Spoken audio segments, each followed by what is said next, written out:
Ah, Lablab, Mm. salamat sa desisyon mo, ah. Wala lang yun. Sa totoo lang, Tim, kaya naman ako pumayag kasi nga, naging totoo ka sa pangako mo. Pangako ko?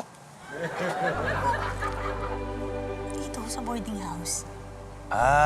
Oo. Kasi naisip ko, dapat ikaw rin yung magsabi sa kanila, hindi ako. Yun nga, buti naisip mo. Kaya salamat.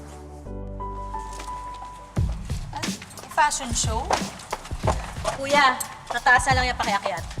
Marga, ano yan? Sinabihan na kita pero tinuloy mo pa rin. Eh bakit naman hindi, Tim? Sayang naman kasi yung pera mo, ibebenta na tong boarding house. Ibebenta ang boarding house? Ibebenta ang boarding house? Ibebenta ang boarding house? Ibebenta ng boarding house? Ibebenta ng... Bebenta yung boarding house.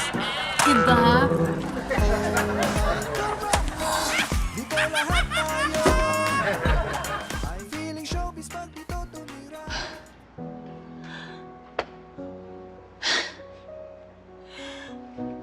Dahil alam nyo na, hindi ko na rin tatanggi. Totoo.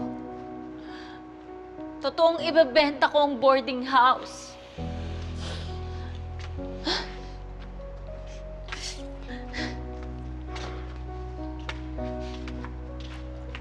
Ang lablab.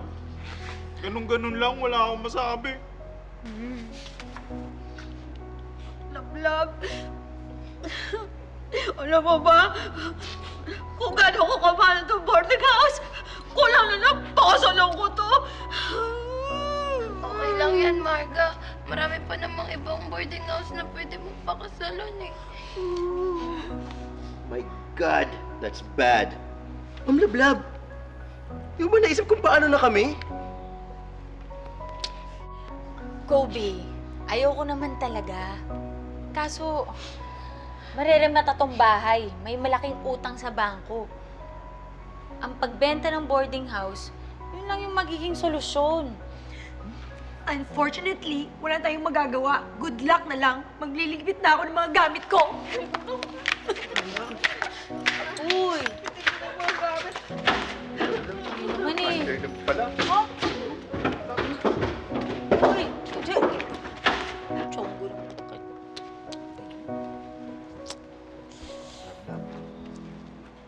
Sorry.